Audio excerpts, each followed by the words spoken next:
The true cost of reaching another star. What Alpha Centauri really demands.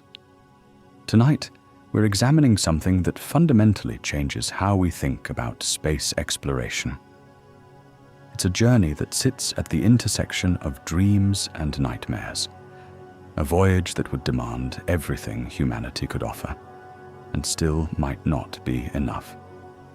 We're talking about what it would actually require, not just technologically, but physically, psychologically, and philosophically, to send human beings beyond our solar system.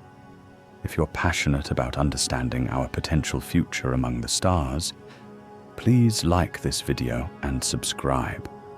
What we're about to explore challenges everything you think you know about reaching other worlds. Let's begin. Here's what most people think they know about the stars.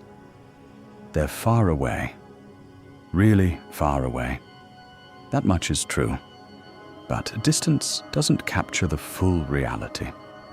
It doesn't convey the actual magnitude of what we're discussing. When astronomers tell us that Alpha Centauri is 4.37 light-years away, most people nod and accept the number. It sounds manageable. A light-year is far, sure, but we live in a time of space stations and rovers on Mars. Surely reaching another star is just a matter of time and technology. This assumption is dangerous. It's the kind of thinking that prevents us from fully grasping what we'd be undertaking. 4.37 light-years isn't just a big number. It's a barrier. It's a wall that separates our solar system from the rest of the universe in a way that we haven't truly reckoned with as a species. And understanding why requires us to think differently about distance, time, and what's actually possible. Let me put this in perspective. Light travels at roughly 186,000 miles per second. That's the fastest thing in the universe. Light from Alpha Centauri's 3 stars takes 4 years to reach our eyes. When you look at them through a telescope, you're witnessing events that occurred when you were 4 years younger. That's the distance we're talking about. The electromagnetic radiation itself, moving at the absolute speed limit of physics, takes 4 years to make the journey. Our fastest spacecraft, the Parker Solar Probe, travels at about 430,000 miles per hour. It's one of humanity's greatest engineering achievements. At that velocity, the Parker Solar Probe would require over 6,000 years to reach Alpha Centauri. 6,000 years. That's longer than all of recorded history. That's longer than the entire existence of human civilization. And that's using the fastest object we've ever built, operating at maximum velocity, which it only maintains briefly near the Sun. For a crewed mission, we'd need dramatically different speeds. We'd need propulsion that doesn't currently exist. And this is where the reality becomes truly daunting. Every propulsion concept we've seriously considered for interstellar travel comes with catastrophic problems. Chemical rockets, which have sent us to the Moon and Mars, simply cannot work. The energy density in chemical reactions is insufficient. You'd need rocket engines burning fuel in ways that violate the basic principles of physics. We'd need nuclear drives, and nuclear drives come with obstacles that aren't primarily engineering-based. They're political, they're practical, and they're profound. Nuclear pulse propulsion was seriously studied in the 1950s and 1960s. The concept is simple but horrifying. Mount a massive metal plate on the rear of your spacecraft. Then, behind that plate, detonate nuclear weapons, one after another. The shock waves would push against the plate, accelerating the ship forward. Computer simulations suggested you could reach several percent of light speed. But implementing this requires thousands of nuclear detonations. The radiation would be extraordinary. The engineering challenges would be immense. And launching such a spacecraft from Earth would require international treaties to be overturned and significant political courage that's unlikely to materialize. Fusion propulsion appeals to our sense of inevitability. The sun runs on fusion. Someday we convince ourselves we'll harness that same reaction in a controlled, compact form. We've been saying someday for 70 years. Despite billions in funding and the brightest minds working on the problem, we haven't achieved net positive energy from fusion. Not on any practical scale. The temperatures required are millions of degrees. The pressures are extreme. Maintaining the reaction is a constant battle against the fundamental laws of physics. Even optimistic projections place a practical fusion rocket at least decades away, possibly much longer. Antimatter engines represent the theoretical ideal. When matter and antimatter meet, they annihilate completely, converting all mass to energy. It's the most efficient conversion possible. The problem is that antimatter doesn't exist naturally here. We produce it in particle accelerators in microscopic quantities. The total amount ever created on Earth could barely power a light for minutes. To gather enough antimatter for an interstellar mission would require technology that's nowhere near reality, and storage is nearly impossible.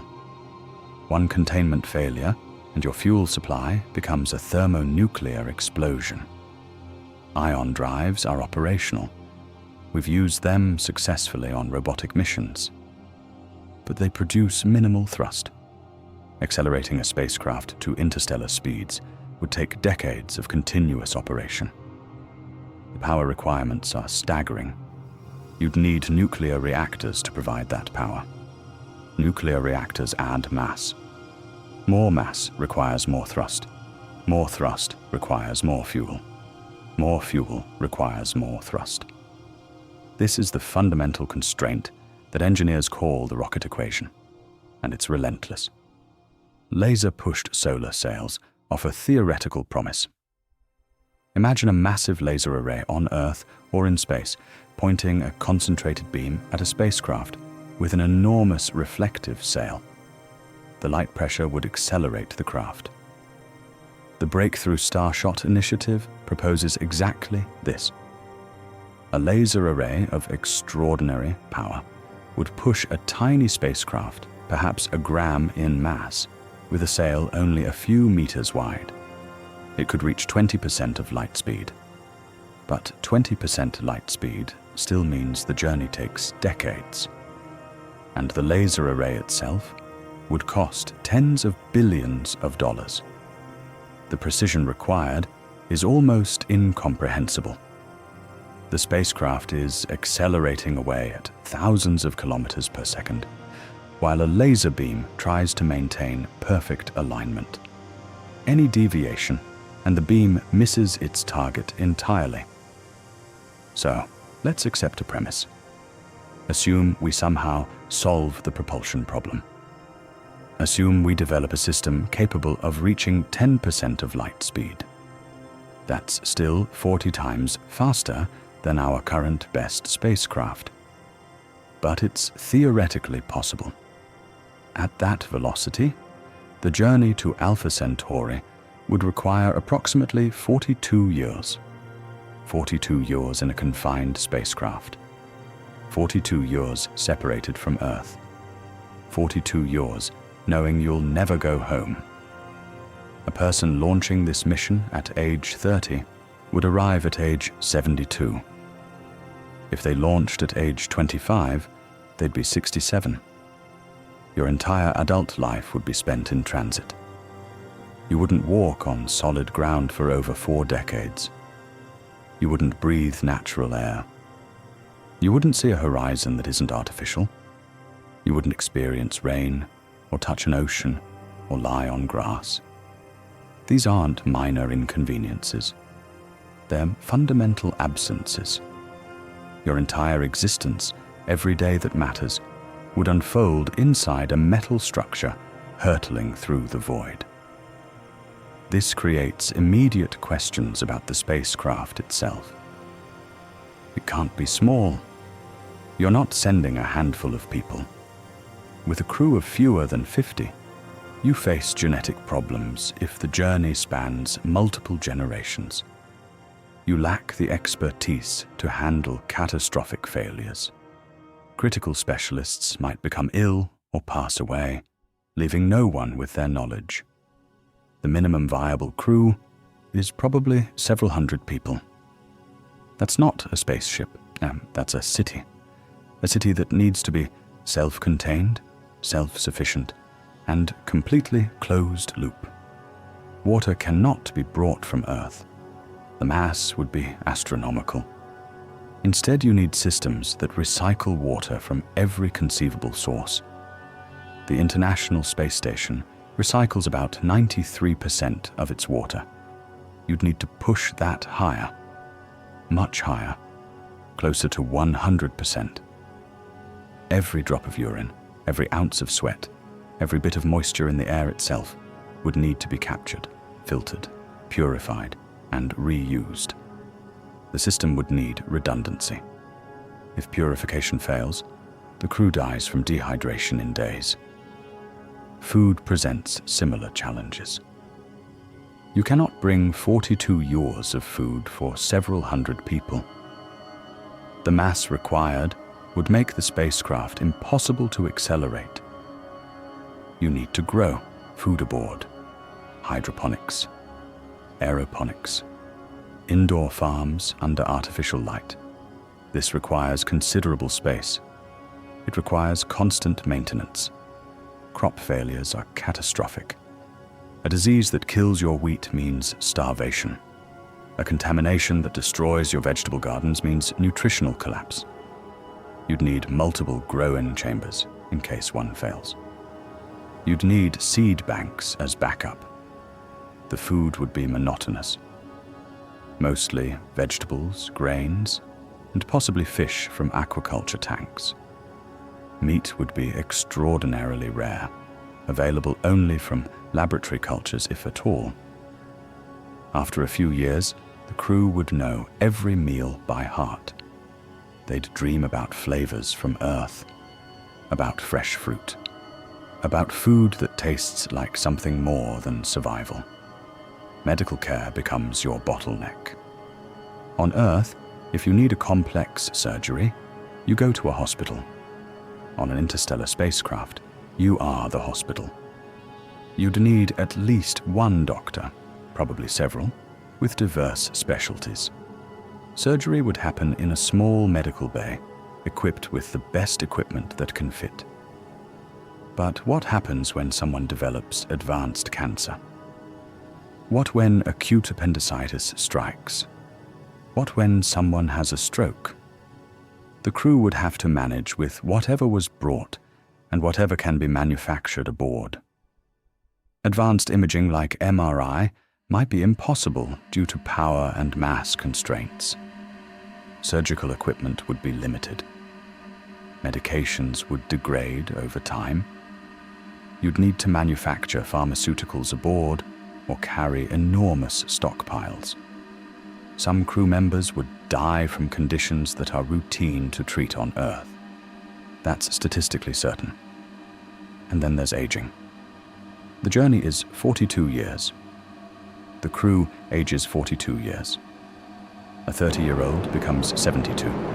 32 seconds into the flight. Decades of wear. The three liquid fuel main engines soon will throttle back to 72% of rated performance, down in the bucket, reducing the stress on the shuttle as it goes transonic. These aren't rare. They're inevitable. Handling the elderly aboard a spacecraft 32 seconds into the flight becomes a medical and three liquid fuel main engines soon will throttle back to 72% of rated performance, down in the bucket, reducing the stress on the shuttle as it goes transonic. The spacecraft would need facilities for handling the deceased. Some form of burial in space or storage. This is grim, but it's the reality that mission planners must confront. Artificial gravity is non-negotiable. Weightlessness causes bone loss, muscle atrophy, vision problems. Astronauts on the International Space Station exercise for hours daily and still experience significant physical deterioration afterwards. 42 square millimeters. Bones would become brittle, muscles would atrophy to uselessness. The solution is rotation. Spin the spacecraft with centrifugal force creates artificial gravity. But a rotating spacecraft is complicated. The rotation rate must be precise. Too slow, and gravity is insufficient. Too fast, and the Coriolis effect makes people nauseous and disoriented. This effect occurs when you move perpendicular to the direction of spin. Your body experiences sideways forces that confuse your inner ear. Studies suggest you need a rotation radius of at least 100 meters to keep Coriolis effects. The spacecraft needs something massive, hundreds of meters long, possibly more. Power is another existential requirement. Solar panels are useless beyond Mars. By the time you're even a fraction of the way to Alpha Centauri, the Sun is just another star in the sky, providing negligible energy. You need nuclear reactors. Multiple reactors for redundancy. These reactors must operate continuously for 42 years. They need fuel that lasts the entire journey, or you need spare fuel rods, which adds mass. Nuclear reactors generate heat. Shedding waste heat in space is surprisingly difficult. There's no air to carry it away. You need radiators. Large panels that emit infrared radiation. The more powerful your reactors, the larger your radiators must be. They're heavy. They're vulnerable to impacts. They're a critical failure point. The psychological dimension is perhaps more terrifying than the physical. Humans evolved to live in varied environments with social complexity and seasonal change. The spacecraft offers none of this. The same people, the same corridors, the same routines for decades. Research from Antarctic research stations, submarines, and the International Space Station shows predictable psychological patterns. An initial honeymoon phase where everyone is excited and cooperative. Then a conflict phase lasting months or years where irritations accumulate, cliques form, and social fabric frays. Then, if the crew survives, acceptance where people make peace with their situation. But not everyone reaches acceptance. Some people never adjust. They remain angry, depressed, or withdrawn.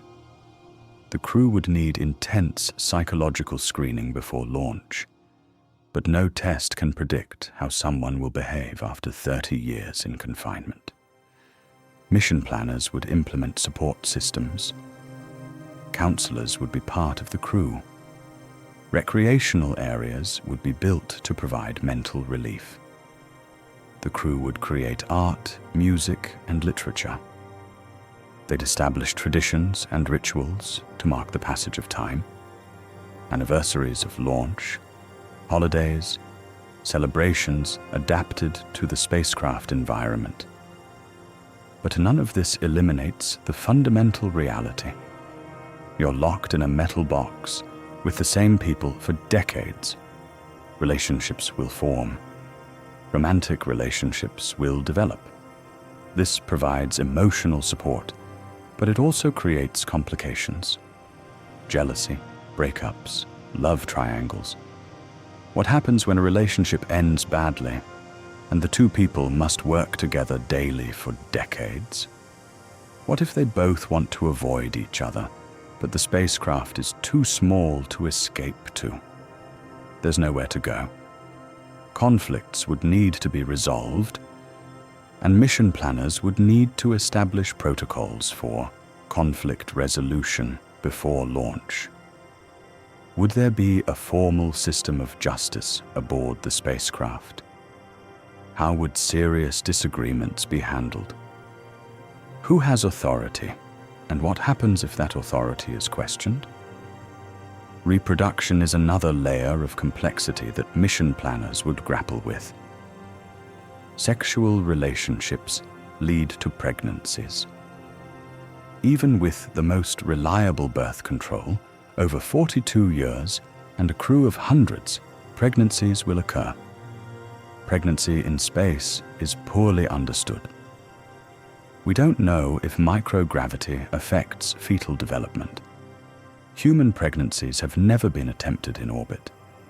Childbirth on a spacecraft presents medical challenges and profound ethical dilemmas. Is it fair to bring a child into existence in such an environment? That child didn't volunteer for this journey. They'll spend their entire childhood and possibly their entire life in confinement, never experiencing Earth. Some would argue that life is precious wherever it occurs. Children might bring hope and purpose to the crew, providing continuity and future orientation. Others would argue it's unethical to birth children into such circumstances. The decision would need to be made before launch, through careful ethical deliberation involving not just scientists and engineers, but philosophers and ethicists. Now let's discuss the journey itself. Space isn't empty. It's filled with gas, dust, and occasional rocks. At normal spacecraft speeds, hitting a grain of sand isn't dangerous.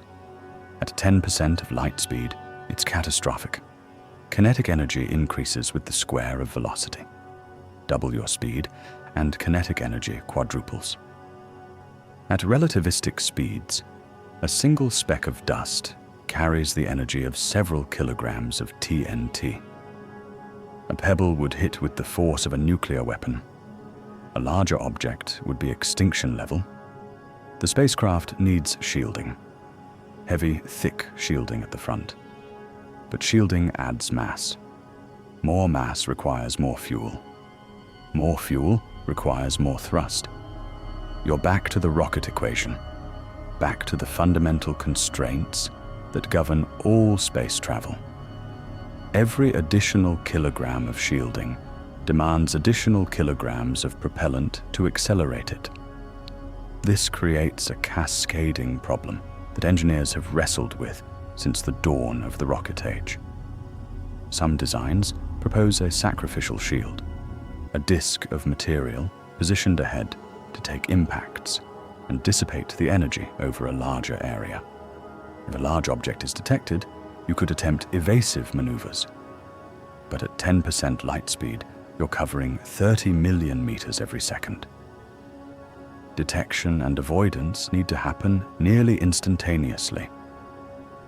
Your sensors must be extraordinarily sophisticated. Your computers must make decisions faster than human thought. Your thrusters must respond instantly. Radiation is another hazard that dominates the mission profile. Space is filled with cosmic rays, high-energy particles from exploding stars, and other violent events. Earth's magnetic field and atmosphere protect us from this invisible assault. We live in a protective bubble without realizing it. In deep space, there's no protection. Cosmic rays damage DNA, causing cancer, radiation sickness, and other cellular damage. The spacecraft hull provides some shielding, but stopping high-energy cosmic rays requires thick, heavy materials. Again, this adds mass, which adds cost and complexity. Some particles are so energetic, they'll punch through almost anything we can reasonably carry. The crew would accumulate radiation doses far beyond what's considered safe on Earth. cancer rates would be elevated. Some crew members would develop tumors, cataracts, and radiation-related illnesses. Others would experience accelerated aging at the cellular level. It's a calculated risk. Anyone volunteering must accept this consequence with full knowledge of what it means for their long-term health. Communication becomes another psychological challenge. Initially, radio signals reach Earth in minutes. But as the spacecraft travels farther, the delay increases. 2 light years out, messages take 2 years to arrive. By halfway to Alpha Centauri, messages take over 2 years each way. A conversation takes more than 4 years. You ask a question. 4 years later, you receive an answer. By then, the context has changed. You've probably forgotten what you asked. The people you're talking to might have retired, moved on, or passed away. Communication becomes an exchange of letters across time, not a conversation. News from Earth arrives years out of date. Political situations, cultural trends, technological advances. All of it is history by the time you hear about it. The crew is culturally frozen in the year they launched. Earth continues without them, changing beyond recognition. By the time they arrive at Alpha Centauri, Earth might be fundamentally different. The mission that launched them might have been abandoned. There might not be anyone listening for their signals. This isolation is profound. You're separated not just by distance, but by time. Cut off from everything and everyone you knew. More alone than any human has ever been. Navigation presents its own complications. Pointing a spacecraft at Alpha Centauri sounds simple. It's not. Every star in the galaxy is moving through space at different velocities.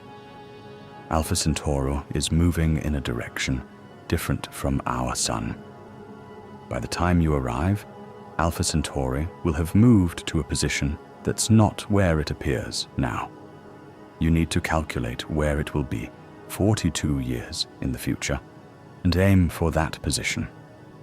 It's like shooting at a moving target, except the target is moving through 3-dimensional space at hundreds of thousands of miles per hour.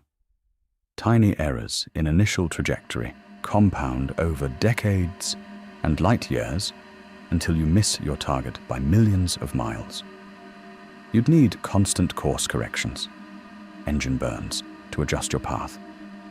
But every correction uses fuel. Fuel you can't replace. If you run out halfway through the journey, you're stuck on whatever trajectory you're on. You might miss Alpha Centauri entirely, flying past it into deep space with no way to turn around. This is why navigation systems would need to be extraordinarily robust, with multiple backup computers, multiple sensor suites, and redundancy at every level. The technology would need to work flawlessly for 42 years, with no possibility of maintenance or replacement. Arrival brings its own challenges. After 42 years, you reach Alpha Centauri. You're traveling at 10% of light speed. To enter orbit, you'd need to decelerate to orbital velocity. That requires just as much energy as accelerating. If you can't slow down, you're stuck doing a flyby. You scream past Proxima Centauri at enormous speed, taking pictures for a few hours or days, and then you're gone, flying off into deep space forever. All that effort, all those decades, for a brief glimpse. Let's talk about the cost of such a mission. Not just financial, though that's staggering, but the total investment required. Estimates for a crewed mission to Alpha Centauri range from hundreds of billions to multiple trillions of dollars. That's comparable to or greater than the entire GDP of some countries. That's comparable to the total spending on the Apollo program, repeated dozens of times. Who pays for this? Governments could fund it. But convincing taxpayers to spend multiple trillions on a mission that won't return results for decades is politically difficult. There are pressing needs on Earth: poverty, disease, climate change, infrastructure. Politicians operate on election cycles, thinking in terms of years, not decades. Corporations think in quarterly earnings, not long-term missions. Yet private companies might contribute. Some billionaires are interested in space exploration for its own sake. Elon Musk with SpaceX, Jeff Bezos with Blue Origin. They might fund or partially fund an interstellar mission as a legacy project. But even their resources, vast as they are, might not be enough. International cooperation is probably necessary. A coalition of countries pooling resources like the International Space Station, but on a much larger scale. The ISS cost about $150 billion over several decades. An interstellar mission would cost many times more. But it's possible. If humanity decides this is a priority, if we can set aside national rivalries and work together, we could do it. The question is whether we have the will. And there's another factor: time. The people who decide to fund and launch the mission won't live to see the results. That's a hard sell. Assuming you do arrive and enter orbit, what would you find? Proxima Centauri is a red dwarf, much smaller than the Sun. For a planet to be warm enough for liquid water, it would orbit very close to the star. This proximity likely means the planet is tidally locked. One side always faces the star. One hemisphere is in permanent daylight. One is in permanent darkness. The day side might be scorched, the night side frozen. Any habitable zone would be a narrow ring around the boundary. But Proxima Centauri is active. It produces powerful flares, far more intense than the Sun's. A planet in such close orbit would be bathed in radiation regularly. Unless the planet has a strong magnetic field, the surface would be sterilized. Any life would be deep underground or underwater. You'd arrive at a world that might be completely inhospitable. After 42 years, you find a barren rock. That's the risk. Consider what happens next. The crew would establish a presence. They'd build habitats, conduct research, search for signs of past or present life. They'd mine resources, manufacture fuel if possible. They'd try to make the Alpha Centauri outpost self-sufficient. And they'd be stuck.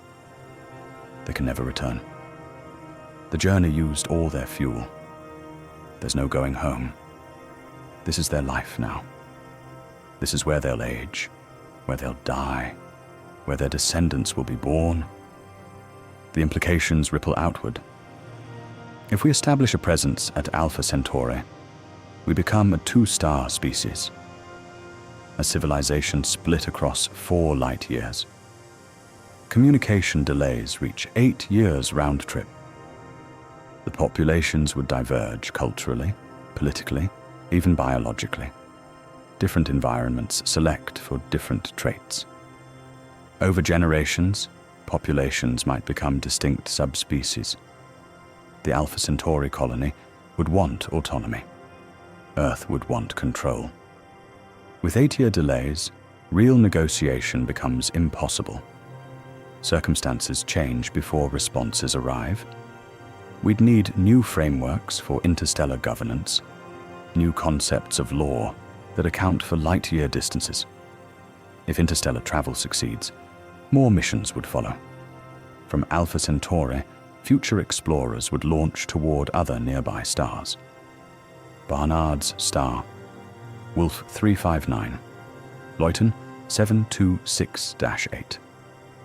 Over centuries, humanity could spread through local space. But this is all contingent on the first journey succeeding. on people volunteering for a 42-year ordeal with no guarantee of success, on nations and billionaires committing staggering resources to a mission that offers no immediate return, on society deciding that this is important enough to warrant the sacrifice. Why would anyone volunteer for such a mission? For some, it would be the adventure, the chance to be part of something historic, to see another star up close, to leave a legacy that echoes through history. For others, it might be escape, leaving behind problems on Earth for a fresh start, however distant and difficult. Some might be driven by scientific curiosity, the desire to answer fundamental questions about life in the universe. Others might believe that spreading to other stars is humanity's only guarantee of long-term survival, that Earth won't last forever and we need insurance. But whatever the motivation, volunteers would be giving up everything. Family, friends, careers, the possibility of children who grow up on Earth. They'd be stepping into a one-way journey with no turning back. They'd undergo years of training, psychological screening, simulations of isolation to test their resilience. Some would be eliminated from the program. Some would self-select out, unable to face the reality of what they'd be doing. The launch would be emotional, saying goodbye to loved ones, knowing you'll never see them again. Watching Earth recede in the cameras until it's just another point of light. Then even that disappears. You're truly alone, separated from everything you've ever known by physics, by time, by distance. The first few years might feel exciting, but after a few years, routine sets in. Every day is similar. Wake up, work, exercise, eat, socialize, sleep. The walls close in. The faces around you become too familiar. The knowledge that you can never leave, can never go outside, can never escape. It weighs on you, but you adapt. You create meaning. You find purpose in the mission. You accept your circumstances and move forward. This is the true cost of reaching Alpha Centauri. Not just the technology, not just the money, but the human cost. The sacrifice of comfort, of freedom, of the world itself. The acceptance that you're embarking on something that will consume your entire existence. And doing it anyway, because that's what exploration demands. That's what it means to push boundaries. Someday, we'll make this journey. Maybe not in our lifetime, maybe not in the next century. But eventually, the combination of technological advancement, resource availability, and human determination will converge. A crew will launch toward Alpha Centauri. They'll spend decades in transit. Some will age, some will die. Some will adapt and even find meaning in the journey. And they'll arrive. They'll orbit a distant star and ask the questions that have driven human exploration forever. What's here? What can we learn? What's next? That moment when the first humans set foot in another star system will be as significant as when humans first left Africa, first crossed oceans, first walked on the moon. It will mark the moment when humanity truly became more than a planetary species, when we became explorers of the cosmos, and it will be terrifying, because everything worth doing is. The crews that volunteer for such missions will be different from us in ways we can't yet fully appreciate. They'll be people who looked at the impossible and decided the attempt was worth the cost. They'll be willing to sacrifice the known for the possibility of discovery. They'll be pioneers in the truest sense, not just geographically but spiritually. What drives such commitment? For some, it would be the adventure, the chance to be part of something historic, to see another star up close, to leave a legacy that echoes through history for millennia. For others, it might be escape, leaving behind problems on Earth for a fresh start, however distant and difficult. Some might be driven by scientific curiosity, the fundamental human need to understand the universe and our place within it. Others might believe that spreading to other stars is humanity's only guarantee of long-term survival, that Earth won't last forever, and we need insurance policies written in the form of distant colonies. Whatever the motivation, volunteers would be giving up everything: family, friends, careers, the possibility of children who grow up on Earth. They'd be stepping into a one-way journey with no turning back. Years of training would follow, psychological screening, simulations of isolation to test their resilience. Some would be eliminated from the program. Some would self-select out, unable to face the reality of what they'd be doing. The ones who remained would be extraordinary, not superhuman, but committed in ways that transcend normal human experience. Thank you for joining me on this exploration of what reaching another star truly demands. If this changed how you think about interstellar travel, about humanity's future, about what we're willing to sacrifice for knowledge, please like this video and subscribe. Your support helps me continue creating content that explores the deepest questions about our place in the universe. The next time you look at the stars, remember what we've discussed tonight: the distance, the danger, the sacrifice, and know that someday someone will make that journey anyway, because we're human, and we can't help but explore